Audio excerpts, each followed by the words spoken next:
সংবাদের শুরুতেই দেখে নেব আজকের শিরোনাম। ভোটার তালিকায় কারচুপি, হাইকোর্টে স্বস্তি, কাকদ্বীপে সাসপেন্ড হওয়া সিস্টেম ম্যানেজারের। শরৎ এলেও বৃষ্টি এখনই পিছু ছাড়ছে না রাজ্যে, সব জেলাতে চলবে দমকা হাওয়া দাপটো। অতিরিক্ত পুলিশ সুপারের নামে ভুয়ো অ্যাকাউন্ট খুলে প্রতারণা, ভিন রাজ্য থেকে গ্রেপ্তার 2।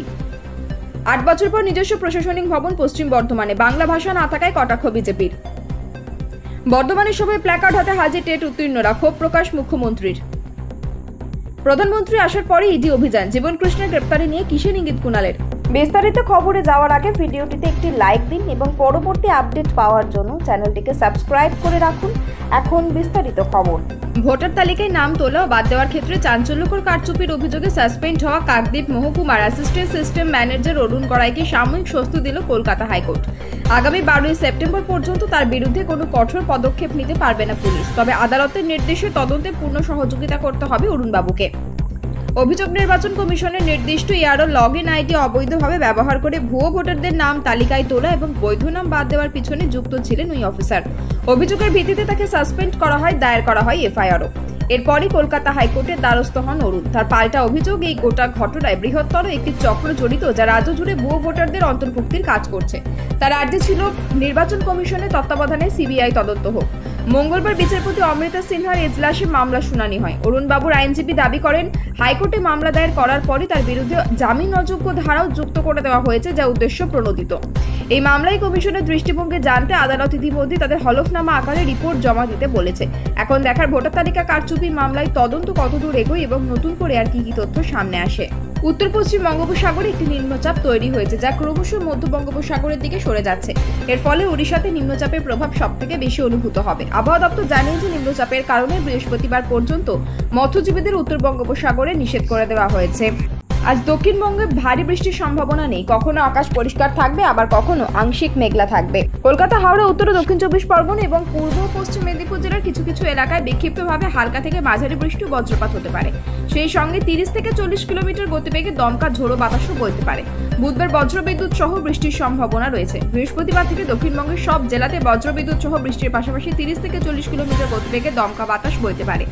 এরপরে শুক্রবার পূর্ব পশ্চিম মেদিনীপুরে বিক্ষিপ্তভাবে 2-1 জায়গায় ভারী বৃষ্টির সম্ভাবনা রয়েছে। বুধবার থেকে শুক্রবার পর্যন্ত কালিম্পং, জলপাইগুড়ি এবং আলিপুরদুয়ার জেলায় বিক্ষিপ্তভাবে ভারী বৃষ্টির সম্ভাবনা রয়েছে। এছাড়াও সব জেলাতেই বিক্ষিপ্তভাবে বজ্রবিদ্যুৎ সহ বৃষ্টি হবে, তবে রবিবার ও সোমবার বৃষ্টির পরিমাণ কিছুটা কমতে পারে। অতিরিক্ত পুলিশ সুপারের নামে নকল ফেসবুক অ্যাকাউন্ট তৈরি করাই শুধু নয়, সেই অ্যাকাউন্ট থেকে সাধারণ মানুষের কাছে অর্থের আবেদনও যেত। পুলিশ আধিকারিকের অ্যাকাউন্ট ভেবে মানুষজন সন্দেহ করত না, তারপরই প্রতারণার ফাঁদে ফেলার চেষ্টা হতো। ফাঁদে পড়ে অর্থ খুইয়েছেন একাধিক ব্যক্তি। ডায়মন্ড হারবার পুলিশ জেলার সাইবার ক্রাইম থানায় অভিযোগ দায়ের হয়। নড়েচড়ে বসে পুলিশ, 2 ভিন রাজ্য থেকে গ্রেপ্তার করা হয় 2 যুবককে। সম্পূর্ণ নিশ্চিত না হয়ে সমাজ মাধ্যমে কারোর পাঠানো ফ্রেন্ড রিকোয়েস্ট গ্রহণ করবেন না, বড়সড় কোনো চক্রের ফাঁদে পড়তে পারেন, এমনই আবেদন ডায়মন্ড হারবার জেলার পুলিশের। পুলিশ সূত্রে জানা গিয়েছে, জেলা পুলিশের অতিরিক্ত পুলিশ সুপার মিতুল কুমার দের নকল ফেসবুক অ্যাকাউন্ট খোলা হয়েছিল বলে অভিযোগ। একটা দুটো নয়, মোট 7টি নকল অ্যাকাউন্ট খোলা হয়েছিল। সেগুলির থেকে ফ্রেন্ড রিকোয়েস্ট পাঠাতো প্রতারকরা। গত 1 মাসে এইসব অ্যাকাউন্ট থেকে সাধারণ মানুষের কাছে ফ্রেন্ড রিকোয়েস্ট যেত। পুলিশ সুপারের ছবি থাকতো যেসব অ্যাকাউন্টে, ফলে সাধারণ মানুষের বিশ্বাস করে ফেলতেন। শুরু হতো মেসেজ, কথাবার্তা। এরপরে সুযোগ বুঝে তাদের কাছে টাকা চাওয়া হতো। অনেকেই সেই ফাঁদে পাও দিয়েছিলেন। অতিরিক্ত পুলিশ সুপার মিতুল কুমার দে জানান, তার নামে এমনই একটার পর একটা নকল অ্যাকাউন্ট খোলে প্রতারকরা। যতবারই সেই অ্যাকাউন্ট বন্ধ করে দেওয়া হতো, প্রতারকরা নতুন করে ফের নকল অ্যাকাউন্ট খুলতো। প্রতারকদের ফাঁদে পড়ে টাকা খুইয়েছিলেন বজবদের সারিঙ্গাবাদের বাসিন্দা সাবির আলী। তিনি সাইবার ক্রাইম থানায় অভিযোগ জানান। তদন্তে নামে জেলা পুলিশের স্পেশাল অপারেশন গ্রুপ ও সাইবার ক্রাইম থানা। আরও একাধিক ঘটনার কথা জানা যায়। এরপর পুলিশ দুজনের সন্ধান পায়। হরিয়ানার মেওয়াট থেকে 22 বছরের আকিল ও রাজস্থানের আলওয়ার থেকে বছর 20 আরিফকে গ্রেপ্তার করা হয়েছে। রাজ্যে নিয়ে আসা হয় ধৃতদের। আদালতের নির্দেশ, দুজনকে পুলিশ হেফাজতে পাঠানো হয়েছে। কত টাকার প্রতারণা হয়েছে, কতজন তাদের প্রতারণার শিকার হয়েছেন, সেসব জানার চেষ্টা করছে। জেলা গঠনের 8 বছর পর নিজস্ব প্রশাসনিক দপ্তর অর্থাৎ জেলা শাসকের অফিসের ভবন পেল পশ্চিম বর্ধমান। মঙ্গলবার পূর্ব বর্ধমানের প্রশাসনিক সভা থেকে পশ্চিম বর্ধমান জেলার প্রশাসনিক ভবনের উদ্বোধন করলেন মুখ্যমন্ত্রী মমতা বন্দ্যোপাধ্যায়। এদিনই আসানসোল দুর্গাপুর পুলিশ কমিশনারেটের নতুন ভবন সহ জেলার বিভিন্ন প্রকল্পে ভার্চুয়াল উদ্বোধন ও শিলান্যাস করেন মমতা। তবে 2 প্রশাসনিক ভবন উদ্বোধন নিয়ে মুখ্যমন্ত্রীকে খোঁচা দিতে ছাড়ল না বিজেপি নেতৃত্ব। মঞ্চ থেকে বাংলা ও বাঙালি নিয়ে বিজেপিকে নিশানা করলেন মমতা। রবীন্দ্রনাথ, নজরুল, বঙ্কিমচন্দ্রের কথা বললেন, অথচ 2 প্রশাসনিক ভবনে বাংলা ভাষায় সাইনবোর্ড নেই। সেই নিয়েই মমতাকে বিঁধলেন কেন্দ্রীয় মন্ত্রী তথা বিজেপি নেতা সুকান্ত মজুমদার।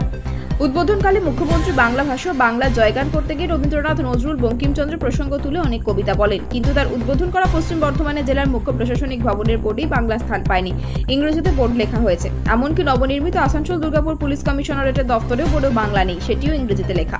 সুকান্ত মজুমদার এক্সহ্যান্ডেলে লিখেছেন, অবৈধ বাংলাদেশি অনুপ্রবেশকারীদের রক্ষা করতে ব্যর্থ মুখ্যমন্ত্রী বিভ্রান্তিমূলক রাজনীতির মাঝে বাংলা ভাষায় যেন অবহেলিত। আজ পশ্চিম বর্ধমানে জেলা শাসক এবং দুর্গাপুর আসানসোল পুলিশ কমিশনারেটের নতুন কার্যালয়ের ভার্চুয়াল উদ্বোধন করলেন মমতা বন্দ্যোপাধ্যায়। কিন্তু দুঃখের বিষয়, দুটি প্রশাসনিক দপ্তরেই বাংলা ভাষার সাইনবোর্ডের চিহ্ন মাত্র নেই। হায়রে মিথ্যাশ্রী বিভ্রান্তির রাজনীতি, যেখানে বাংলাতেই বাংলা নির্বাসিত। মুখ্যমন্ত্রী মমতা বন্দ্যোপাধ্যায় তখন প্রধানমন্ত্রী নরেন্দ্র মোদীর বিরুদ্ধে একের পর এক তোপ দাগছেন। হঠাৎ তাল কাটল। সাংবাদিকদের উদ্দেশ্য করে তিনি বললেন, কি হচ্ছে সাংবাদিক বন্ধুরা, মিটিংটা করতে দেবেন তো প্লিজ, আপনাদের সামনে দাঁড় করানো হয়েছে এই জন্য যাতে আপনারা কাজ করতে পারেন। ঘটনাস্থল বর্ধমান শহরের মিউনিসিপ্যাল বয়েজ হাই স্কুলের মাঠ। মঙ্গলবার সেখানেই প্রশাসনিক সভা করেন মুখ্যমন্ত্রী মমতা বন্দ্যোপাধ্যায়। ওই সভার মঞ্চে ভাষণ দেওয়ার সময় এই ঘটনা ঘটে। কিন্তু কি এমন ঘটেছিল যে মুখ্যমন্ত্রী এইভাবে বিরক্তি প্রকাশ করলেন? মুখ্যমন্ত্রী যখন বক্তব্য রাখছিলেন তখন দেখা যায় মঞ্চের সামনে যে বাঁশের ব্যারিকেড ছিল সেখানে বেশ কিছু চাকরি প্রার্থী হাজির হয়েছেন। তাদের হাতে ছিল প্ল্যাকার্ড, সেটা নিয়ে মুখ্যমন্ত্রীর দৃষ্টি আকর্ষণের চেষ্টা করছিলেন তারা। সাংবাদিকরা তখন সেই ছবি ক্যামেরাবন্দি করতে শুরু করে। সেই প্ল্যাকার্ডে লেখা ছিল, দীর্ঘ বঞ্চিত প্রাথমিকে নতুন নিয়োগ নিয়ে মাননীয় মুখ্যমন্ত্রীর হস্তক্ষেপ চাই, দিদি শিক্ষক নিয়োগ নিয়ে নতুন বার্তা দিন। সেই দিয়ে হইচই শুরু হয় সভাস্থলে। আর তখনই মুখ্যমন্ত্রী ক্ষোভ প্রকাশ করেন। তিনি বলেন, ছবি তুলতে পরে তুলবেন, এইভাবে কাজ করলে মিটিং এর কাজ ব্যাহত হচ্ছে। এমনকি কিছুক্ষণের জন্য বক্তব্য থামিয়ে দিয়ে সাংবাদিকদের উদ্দেশ্যে বলে, দেখি কতক্ষণে আপনারা ঠিক হন। তবে পরে পুলিশ গিয়ে পরিস্থিতি নিয়ন্ত্রণে আনে। প্ল্যাকার্ডগুলি নিয়ে নেওয়া হয় আর চাকরি প্রার্থীদের হাতে থাকা একটি চিঠিও নেয় পুলিশ। সেই চিঠি মুখ্যমন্ত্রীকে দেওয়ার জন্যই চাকরি প্রার্থীরা নিয়ে এসেছিলেন। চাকরি প্রার্থী অনামিকা গড়াই রেহেনা খাতুন বলেন, আমরা পূর্ব বর্ধমান জেলা থেকে এসেছি। আমরা 2022 সালে টেট পাস করেছি। দীর্ঘদিন ধরে আমরা বঞ্চিত হয়ে রয়েছি। 50 শূন্যপদের দাবিতে আমরা এখানে উপস্থিত হয়েছি মুখ্যমন্ত্রীর দৃষ্টি আকর্ষণের জন্য। আমাদের দাবি যেন আমাদের শূন্যপদে নিয়োগ করা হয়। তিনি আরো বলেন, আমরা প্ল্যাকার্ড হাতে দাঁড়িয়েছিলাম। প্রাথমিক স্কুলগুলির অবস্থা খারাপ, বেশিরভাগ স্কুলের শিক্ষক শিক্ষিকার সংখ্যা কম, তাই পরিকাঠামো ভেঙে পড়ছে। ওই চাকরি প্রার্থীদের আরো দাবি, তারা 2022 সালে প্রাথমিক টেটে উত্তীর্ণ, পূর্ণ প্রশিক্ষণপ্রাপ্ত চাকরি প্রার্থী। 2022 সালে টেট বিজ্ঞপ্তি পরে যে পরীক্ষা নেওয়া হয় তার ফল প্রকাশ হয় 2023 সালে। কিন্তু দীর্ঘ প্রতীক্ষার পর আজও নিয়োগের বিজ্ঞপ্তি প্রকাশ করা হয়নি, বরং 2023 সালে 24 ডিসেম্বর ফের টেট পরীক্ষা নেওয়া হয়। তাদের দাবিগুলি তার একাধিকবার জেলা প্রাথমিক বিদ্যালয় সংসদ শিক্ষা দপ্তরকে জানিয়েছেন, কিন্তু কোনো সুরাহা হয়নি। বড়ার বিধায়ক তৃণমূল কংগ্রেসের জীবনকৃষ্ণ সাহাকে নিয়োগ দুর্নীতি মামলায় এনফোর্সমেন্ট ডিরেক্টরেট গ্রেপ্তার করেছে। সেই মামলা নিয়ে তৃণমূল মুখপাত্র কুণাল ঘোষ কোনো মন্তব্য করতে না চাইলেও প্রধানমন্ত্রী আসার পরে জীবনকৃষ্ণ সাহার গ্রেপ্তারে নিয়ে রাজনৈতিক কটাক্ষ করলেন, তুলে দিলেন প্রশ্ন। সরাসরি অভিযোগ তুললেন কেন্দ্রীয় এজেন্সিগুলোকে বিজেপি ব্যবহার করছে। মঙ্গলবার সাংবাদিক সম্মেলন করতে গিয়ে জীবনকৃষ্ণ সাহাকে ইডির গ্রেপ্তার প্রসঙ্গে কুণালের মন্তব্য, আইনের পথেই চলবে, যদি দোষী হন আইন সেই মোতাবেক ব্যবস্থা নেওয়া হবে। তবে ইডির অভিযান নিয়েও বিজেপিকে এক হাত নেন কুণাল। তার মতে প্রধানমন্ত্রী ভোট চাইতে এলেন, ঠিক তারপরে ইডির অভিযান হলো। অর্থাৎ বিজেপির শাখা সংগঠন দল বল কিছু নেই, আর সেই কারণেই ভোটের আগেই সেন্ট্রাল এজেন্সিকে কাজে লাগাতে চাইছে বিজেপি। কুণালের আরো দাবি, পশ্চিমবঙ্গ নির্বাচনের মরশুম আসার সঙ্গে সঙ্গে তদন্ত সংস্থাগুলি সক্রিয় হয়ে ওঠে। সম্ভবত জীবনকৃষ্ণ সাহার গ্রেপ্তার এরই ফল হতে পারে। প্রধানমন্ত্রী নরেন্দ্র মোদী জানেন যে তার দল কোনো মূল্যে পশ্চিমবঙ্গে নির্বাচন জিততে পারবে না, সেই কারণেই কেন্দ্রীয় সংস্থাগুলিকে রাজনৈতিক কারণে ব্যবহার করা হচ্ছে। তৃণমূল কংগ্রেসের মুখপাত্র কুণাল ঘোষ সেদিন সাংবাদিক সম্মেলন করে বলেন, বেশিরভাগ বিজেপি নেতার বিরুদ্ধে দুর্নীতির অভিযোগ রয়েছে, অথচ তারাই দুর্নীতির অভিযোগ তুলেছেন। তৃণমূল বিধায়ক প্রসঙ্গে শুভেন্দু অধিকারীর বক্তব্য সম্পর্কে জানতে চাওয়া হলে কুণাল ঘোষ বলেন, কয়েক বছর আগে তৃণমূল কংগ্রেসের অংশ থাকাকালীন কেন তিনি এই প্রশ্ন তোলেননি। কুণালের আরো দাবি, মহারাষ্ট্র, উত্তরপ্রদেশ এবং বিহার থেকে যারা বিজেপিতে যোগ দিয়েছেন তাদের বিরুদ্ধে ডজন ডজন দুর্নীতির অভিযোগ রয়েছে।